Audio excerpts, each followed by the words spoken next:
ইমেলে যা লিখবেন না। মানুষ আগে সুন্দর করে গুছিয়ে চিঠি লিখত, এখন চিঠির দিন শেষ, চালু হয়েছে ইমেল চ্যাটিং। মানুষ এখন নানা কাজে এই ইমেল ব্যবহার করছে। কেউ মেইল করছেন ব্যবসার কাজে, কেউ করছেন যোগাযোগের জন্য। তবে মেইল যে উদ্দেশ্যে লেখা হোক না কেন, মেইলের কিছু আবকেতাব জানা জরুরি। এই মেইলে কি লেখা উচিত বা না উচিত সেই সম্পর্কে জেনে নিন।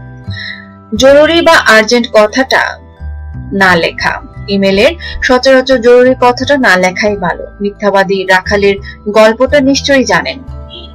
জরুরি মেইলের নামে যদি আজে বাজে মেইল পাঠাতে থাকেন, তবে সত্যিকারের জরুরি মেইল সময় প্রাপক তার গুরুত্ব নাও দিতে পারে।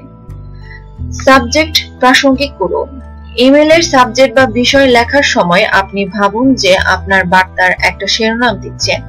বিষয় দেখেই যেন প্রাপক মেইলটি খুলে পড়তে আগ্রহী হয়ে ওঠেন।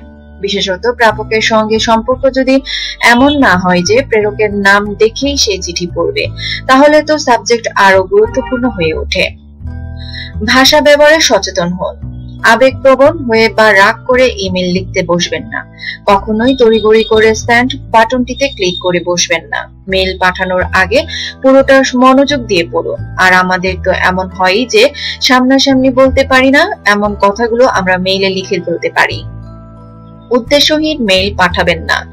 মনে রাখবেন, ইমেল হচ্ছে যোগাযোগের একটি মাধ্যম বা সেবা। এটা হুটহাট করে উদ্দেশ্যহীনভাবে কাউকে পাঠানো ঠিক নয়। যদি কোনো গ্রুপ মেইল পান, তবে এর জবাব দেওয়ার সময় রিপ্লে অল দিচ্ছেন কিনা তা খেয়াল রাখুন। এলোমেলো উদ্দেশ্যহীন লেখাটি সবার গ্রহণের জন্য উপযোগী হবে কিনা তা ভাবুন। বিসিসি দেওয়ার ক্ষেত্রে সাবধানতা। অনেকেই মেইল পাঠানোর সময় বিসিসি দেন। সিসি বা কার্বন কপি পাঠানো হলে প্রাপকদের সবাই দেখবেন যে আর কে কে এই চিঠি পাচ্ছেন। আর বিসিসি বা ব্লাইন্ড কার্বন কপি পাঠানো হলে কেউ দেখবেন না যে আর কাকে এই চিঠি পাঠানো হলো। কিন্তু বিসিসি ব্যবহার যত কম করা যায় ততই ভালো। ভোর রাতে মেল পাঠাবেন না। ভোরের দিকে মেল পাঠালে অনেকেই বিরক্ত হন। মেল সম্পর্কে একটা বাজে ধারণা তৈরি হয়। অনেকেই ভাবতে পারেন প্রেরক রাত জেগে কাজ করেন কিংবা ইন্টারনেটে আসক্ত। যদি ভোরে কাজ করার লাগে, তবে মেইল লিখে এর কাজের সময় পাঠানো ভালো। একাধিক ব্যক্তিগত মেইল না পাঠানো।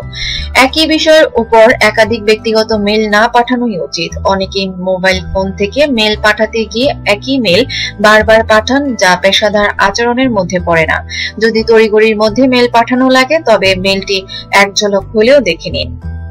নিত্য নতুন খবর পেতে আমাদের সঙ্গেই থাকুন এবং সাবস্ক্রাইব করুন।